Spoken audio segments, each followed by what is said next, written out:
অনুরাগী ছ ধারাবাহিকের আজকের পর্বে দেখা যায় দীপাকে জেরা করার জন্য নিয়ে যাওয়া হয় অন্য একটা রুমে এবং দীপাকে প্রশ্ন করা হয় যে দীপা কেন চুরিটা করেছে আর দীপার দলে আর কে কে আছে। বারবার যখন একই কথা বলা হয় দীপা তখন অফিসারকে জানায় যে সে চুরিটা করেনি, আর যেহেতু সে চুরি করেনি এই মিথ্যা অভিযোগের দায় সে নেবে না। তার সন্তানেরা কখনোই জানবে না তাদের মা চোর ছিল, সত্যিই তাদের মা চোর নয়, আর এই মিথ্যা অপবাদ সে মাথায় নেবে না। সত্যিটা একদিন সবার সামনে আসবেই আর দীপা নির্দোষ প্রমাণ হবেই। দীপা আত্মবিশ্বাসের সাথে এমনকি স্পষ্ট করে জানিয়ে দিয়ে যায় অফিসারকে এবং অফিসারকে বলে আমার ব্যাগে কি করে গহনাটা এলো সেটা তদন্ত করার দায়িত্ব আপনাদের, আপনারাই বের করুন। অন্যদিকে দেখা যায় যে জয়ের কাছে বারবার উর্মি প্রশ্ন করতে থাকলেও জয় কিছুতেই মুখ খোলে না। জয় বলে না যে সে গহনাটা নিয়েছিল।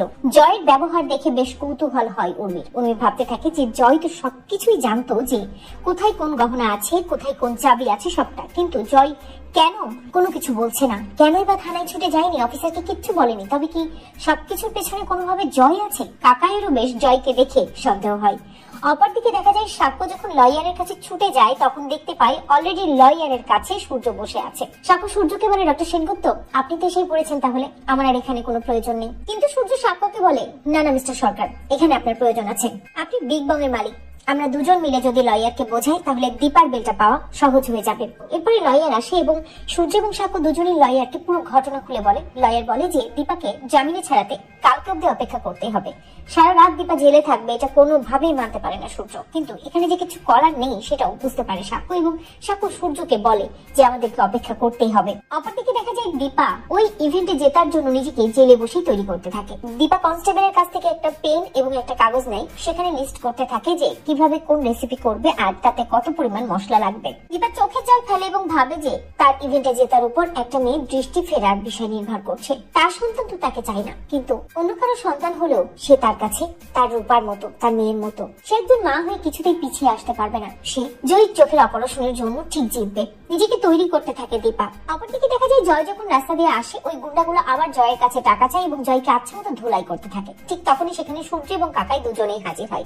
সূর্য গুন্ডাদের থেকে জয়কে বাঁচায় এবং 50 লাখ টাকা যতটা তারা পেত সবটাই ওদেরকে চেক দিয়ে দেয়, সব টাকা পরিশোধ করে দেয়। সূর্য জয়কে বলে যে শোন ভাই, কাল তোকে থানায় যেতেই হবে, যে করে হোক না কেন তোকে বলতে হবে অফিসারকে যে ওখানে গহনার দায়িত্বে তুই ছিলি, দীপা চুরি করতে পারে না। যেহেতু তুই গহনার দায়িত্বে ছিলি তোর মুখ থেকে এই কথাটা বললে আরো বেশি সহজ হবে দীপার জামিন পেতে। কিন্তু জয় কোনো কথাই বলে না, জয় ভয় পেতে থাকে।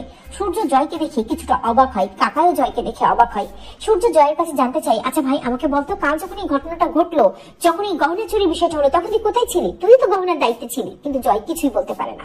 ঠিক তখনই শুনে সূর্যকে ফোন করে এবং ফোন করে বলে যে বাবা চারুর অবস্থা খুবই খারাপ, চারু দেখো হসপিটালে ভর্তি, অজ্ঞান হয়ে পড়ে আছে, তুমি এখানে এসো বাবা, নয়তো আমি একা চারুকে সামলাতে পারবো না। আমি কি করবো বাবা, তুমি প্লিজ চলে এসো। সূর্য সোনার কথা বুঝতে পারে এবং ভিডিও কলে চারুকে দেখে বেশ কিছুটা অবাক হয়ে যায়। তাই সূর্য সোনাকে বলে যে আমি এক্ষুনি আসছি সোনামা।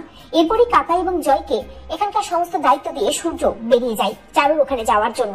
অন্যদিকে দেখা যায় মিশকা মনে মনে ভাবতে থাকে যে এবার সূর্যের জীবনে শুধু সে থাকবে, চারু তো বিদায় নিয়ে গেছে প্রায়, এবার সূর্যের জীবনে সে নিজের রাজত্ব করবে। ঠিক তখনই টিভিতে মিশকা নিউজ দেখতে পাই এবং ওই নিউজে দীপাকে দেখে চমকে যায় মিশকা।